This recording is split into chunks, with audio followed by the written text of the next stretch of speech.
Injil menurut Lukas.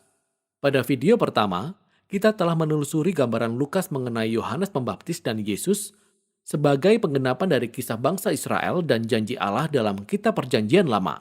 Di situ kita melihat Yesus memperkenalkan misinya dan membawa kabar baik tentang kerajaan Allah bagi orang-orang miskin di antara bangsa Israel, orang-orang dengan status sosial yang rendah dan juga yang dikucilkan oleh masyarakat. Yesus mengajarkan bahwa kerajaannya adalah kebalikan dari kerajaan dunia, kebalikan dari semua nilai sosial pada umumnya. Bagian ini mencapai puncaknya ketika Lukas menunjukkan kepada kita bagaimana Yesus menjadi Musa yang baru, yang membawa pembebasan baru melalui kematiannya di Yerusalem. Sekarang kita masuk pada bagian besar di tengah kitab ini, di mana Yesus memimpin Israel yang baru dibentuk ini dalam perjalanan menuju Yerusalem. Bagian ini sebagian besar berisikan pengajaran dan perumpamaan Yesus yang ia berikan kepada berbagai orang yang ia temui di sepanjang perjalanan, terutama kepada kelompok murid-muridnya yang semakin bertambah.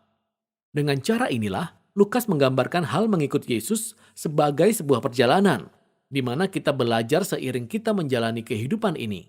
Jadi pertama-tama, Yesus memanggil murid-muridnya ke dalam misinya saat ia mengutus mereka secara bergelombang untuk pergi mendahului dia memberitakan kerajaan Allah. Jadi sejak dari awal, menjadi murid berarti mengambil bagian dalam misi kerajaan Yesus dan menjadikannya sebagai misi kita pribadi.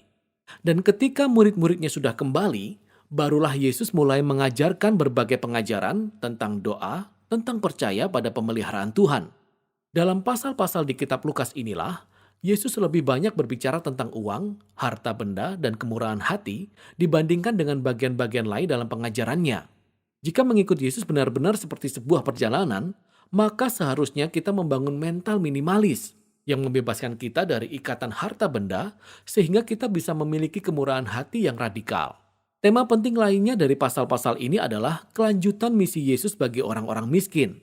Jadi seiring perjalanannya, Yesus terus membentuk Israel barunya dan menjumpai orang-orang yang sakit atau buta. Ia bertemu dengan orang-orang Samaria yang merupakan musuh bebuyutan orang Yahudi.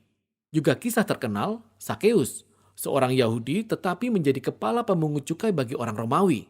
Semua orang yang dikucilkan masyarakat ini berjumpa dengan Yesus dan mereka diubahkan melalui perjumpaan itu. Demikianlah mereka bergabung ke dalam komunitas kerajaannya yang digambarkan Yesus sebagai pesta perjamuan besar. Yesus datang untuk mencari dan menyelamatkan yang hilang. Oleh sebab itu ia merayakan ketika orang-orang ini menemukan rahmat Tuhan. Akan tetapi tidak semua orang bergembira dalam pesta perjamuan. Lukas juga memasukkan banyak kisah tentang perjamuan Yesus dengan para pemimpin Israel yang berakhir dengan perdebatan panas di mana Yesus menentang kesombongan dan kemunafikan mereka. Dan kedua pesta perjamuan yang sangat berbeda ini paling berkesan ketika digambarkan dalam perumpamaan tentang anak yang hilang. Adalah seorang bapak yang mempunyai dua anak laki-laki, yang satu dengan bodohnya pergi dari rumah dan memboroskan harta warisannya. Namun akhirnya dia kembali, bertobat dan bapaknya mengampuni dia dan mengadakan pesta besar untuk merayakan anakku yang telah hilang tetapi sekarang didapat kembali. Akan tetapi anak yang sulung, yang tidak pernah meninggalkan bapaknya, ia marah dan sakit hati terhadap kemurahan bapaknya kepada anak yang tidak layak itu.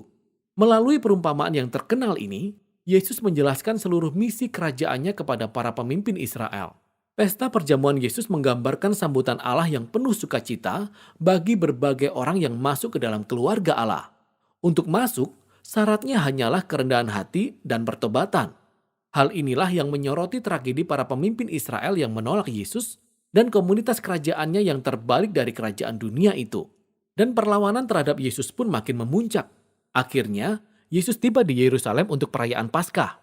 Saat ia mendekati kota itu, ia pun menangisinya. Para muridnya mengeluh-elukan dia sebagai Raja Mesias, tetapi para pemimpin Israel justru mencela dia. Dan Yesus tahu bahwa penolakan mereka terhadap kerajaan damainya akan membawa Israel ke jalan perlawanan dan pemberontakan terhadap kekaisaran Romawi dan akan mengakibatkan kehancuran kota itu. Kehancuran Yerusalem inilah yang diperagakan Yesus secara simbolis.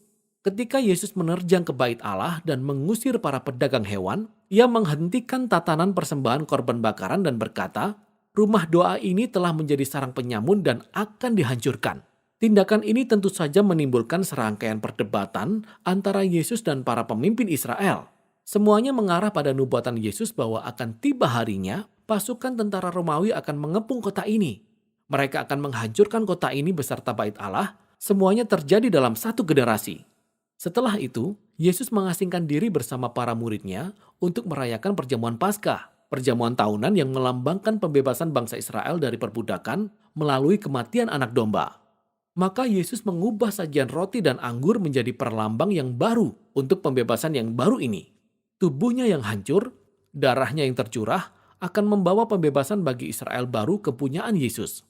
Setelah perjamuan malam, Yesus ditangkap dan diperiksa di hadapan para pemimpin Yahudi. Kemudian ia diadili karena menyebut dirinya raja. Lukas menekankan bahwa Yesus tidak bersalah. Pilatus, gubernur Romawi, menyatakan Yesus tidak bersalah sebanyak 3 kali sebelum akhirnya ia menyerah.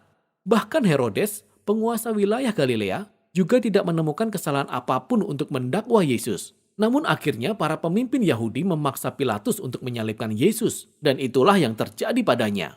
Tapi bahkan dalam kematiannya yang sangat menyakitkan itu, Yesus tetap mengerjakan kasih dan rahmat Allah yang selalu ia ajarkan.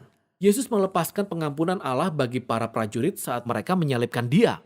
Lalu ketika salah satu penjahat yang disalibkan di sebelah Yesus menyadari siapa dia sebenarnya, penjahat itu berkata, "Ingatlah akan aku apabila engkau datang ke dalam kerajaanmu." Dan perkataan Yesus yang terakhir memberi pengharapan bagi penjahat yang hina itu. "Hari ini juga engkau akan ada bersama-sama dengan aku di dalam Firdaus." Jadi dengan tindakan akhir yang penuh kemurahan dan kebaikan inilah Yesus mati. Tubuhnya diletakkan dalam sebuah kuburan. Dan pada hari pertama minggu itu, beberapa murid Yesus datang ke kuburan itu. Namun mereka mendapati kuburan itu telah kosong.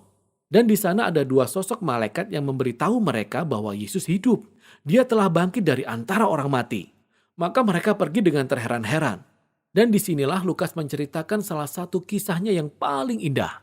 2 dari murid Yesus sedang meninggalkan Yerusalem menuju sebuah kota bernama Emmaus. Dan mereka sangat sedih karena kematian Yesus. Lalu tiba-tiba Yesus hadir di sana, berjalan bersama-sama dengan mereka, tetapi mereka tidak dapat mengenal dia. Yesus bertanya mengapa mereka begitu sedih. Dan mereka terus berbicara tentang semua harapan mereka bahwa Yesuslah yang datang untuk membebaskan bangsa Israel, tetapi sekarang dia telah mati. Semuanya jadi sia-sia.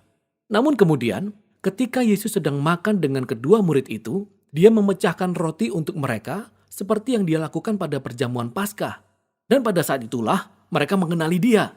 Lalu Yesus pun lenyap dari tengah-tengah mereka. Lukas menceritakan kisah ini untuk menekankan hal yang penting dalam mengikut Yesus. Selama murid-murid Yesus memaksakan agenda dan cara pandang mereka akan keberadaan Yesus, mereka tidak akan dapat melihat dan mengenal dia. Hanya pada saat kita menundukkan diri di bawah kerajaan Yesus yang terbalik dari kerajaan dunia, yang dilambangkan dengan tubuhnya yang hancur di kayu salib, yang mengorbankan dirinya dalam kasih, baru pada saat itulah kita dapat melihat dan mengenali Yesus yang sesungguhnya. Adegan penutup dari kitab ini juga berupa sebuah jamuan makan, yaitu ketika Yesus menampakkan dirinya kepada murid-muridnya dan menjelaskan kepada mereka dengan tulisan di Perjanjian Lama, bagaimana semua kejadian ini merupakan bagian dari rencana Allah. Bahwa Mesias akan menjadi raja atas Israel dengan cara menderita dan mati bagi dosa-dosa mereka, dan mengalahkan kejahatan mereka dengan kehidupan kebangkitannya. Jadi sekarang, seperti yang dijanjikan Nabi Simeon di Lukas pasal 2, kerajaan Yesus akan bergerak keluar Israel, sehingga pengampunan Allah dapat diberitakan kepada bangsa-bangsa, dan setiap orang diundang untuk mengikut Yesus.